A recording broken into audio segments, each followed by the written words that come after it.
और हमारे साथ इस वक्त उपेंद्र सिंह जुड़ गए हैं, कांग्रेस के नेता हैं, चुनाव भी लड़ रहे हैं आगरा ग्रामीण से, और वो अपने चुनाव प्रचार के बीच से इस वक्त लाइव हमारे साथ जुड़े क्योंकि हम चाहते थे कि कांग्रेस का रिएक्शन भी लिया जाए। उपेंद्र जी, आप चुनाव खुद लड़ रहे हैं, इस वक्त चुनाव प्रचार पर हैं, लेकिन ये बताइए, पश्चिमी उत्तर प्रदेश में कहा जो सर्वे की बात निकलकर सामने आ रही है उसमें तो ये बात निकलकर सामने आ रही है कि कांग्रेस को बहुत अच्छी स्थिति में कांग्रेस नहीं दिख रही है पश्चिमी उत्तर प्रदेश में।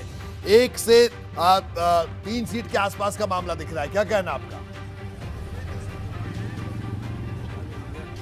देखिए, सर्वे वाली बात बेमानी है अभी से जी, और जिस प्रकार से इनके कार्यकाल में जिस प्रकार से किसान परेशान रहे हैं, आज की तारीख में इन्होंने रात का चौकीदार बना दिया है। किसानों को आवारा पशु लेकर के अपने फिरते रहते हैं और महंगाई चरम पे। हमारी माताएं बहनें यहाँ बैठी हुई हैं, इनसे पूछ लीजिए, विकास के नाम पे शून्य है।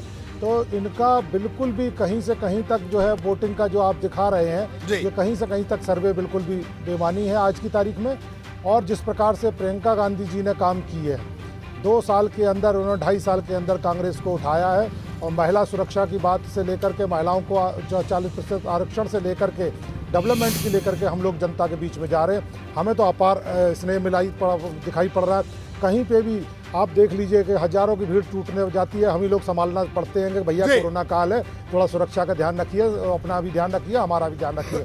तो ये सब चीज़ें इनकी बिल्कुल बेमानी है। कहीं से कहीं तक ये जो सर्वे है इसको अभी मानना बिल्कुल भी जायज़ नहीं है।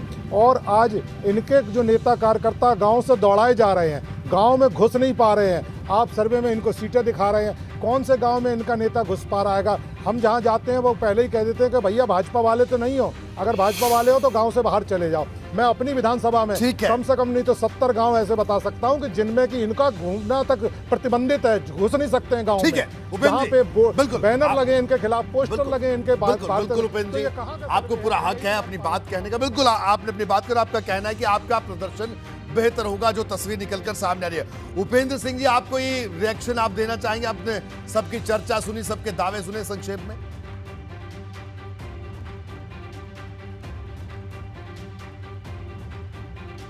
रहे हैं, मैं आगरा की बात कर रहा हूं कि आगरा में भी सभी सीटों पर बहुत दमदारी से लड़ रहे हैं और पूरा पश्चिम। चलिए, आप कह रहे हैं पूरे दमदारी से लड़ रहे हैं। मेरा सवाल आशुतोष जी से था, माफी चाहूंगा।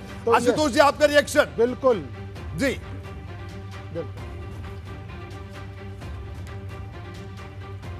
और एक सुरक्षित सीट है, उसमें से अगर आप देखें उसमें 2 बड़े परिवर्तन हुए हैं कि कांग्रेस के बड़े नेता पंकज मलिक और हरेंद्र मलिक इस समय समाजवादी पार्टी में आ गए हैं और वो खुद भी चरथावल से उनके बेटे पंकज मलिक लड़ रहे हैं, नंबर 1।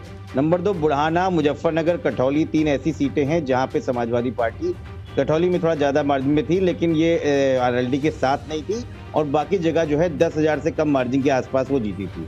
तो इसमें वो समाजवादी पार्टी के साथ में आरएलडी भी है और हम उन्हीं कैंडिडेट को फिर से लड़ा रहे हैं, एक आरएलडी पे, 2 समाजवादी पार्टी पे।